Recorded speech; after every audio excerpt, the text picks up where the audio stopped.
Le 4 mars, la France devenait le premier pays au monde à inscrire l'avortement dans la Constitution.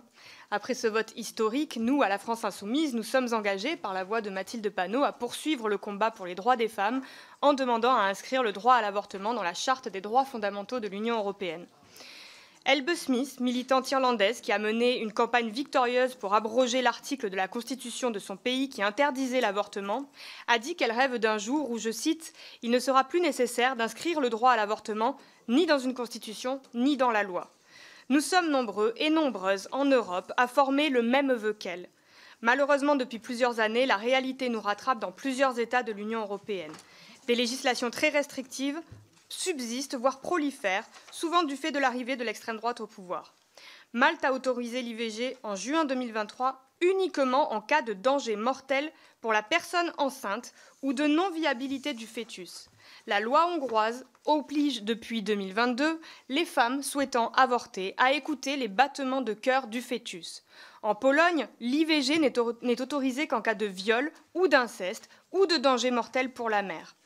La loi interdit l'aide à l'avortement.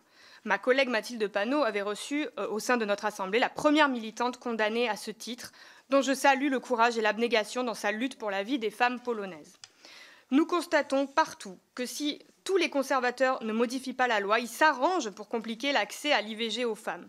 En Italie, 70% des médecins sont objecteurs de conscience.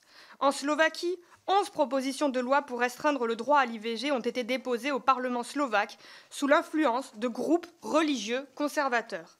En Espagne, en 2013 et 2014, des projets de loi prévoyant de restreindre l'accès à l'avortement et d'interdire l'avortement aux mineurs sans autorisation parentale avaient été approuvés en Conseil des ministres ou adoptés par le Sénat.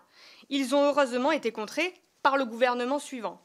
Depuis 2015 au Portugal, les femmes doivent passer un examen psychologique avant d'avorter et l'ensemble des frais est à leur charge. En Croatie, une étude de 2019 a montré que 59% des médecins refusaient de pratiquer des IVG sous l'influence croissante des conservateurs religieux.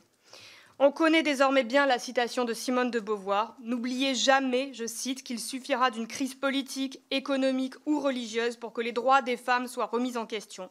Ces droits ne sont jamais acquis.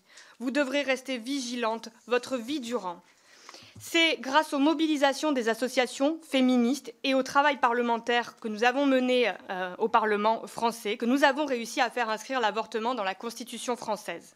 En attendant que le vœu d'Elbe Smith se réalise, la France doit jouer son rôle d'éclaireuse humaniste et utiliser sa diplomatie pour que le droit d'interrompre sa grossesse soit inscrit dans la Charte des droits fondamentaux de l'Union européenne.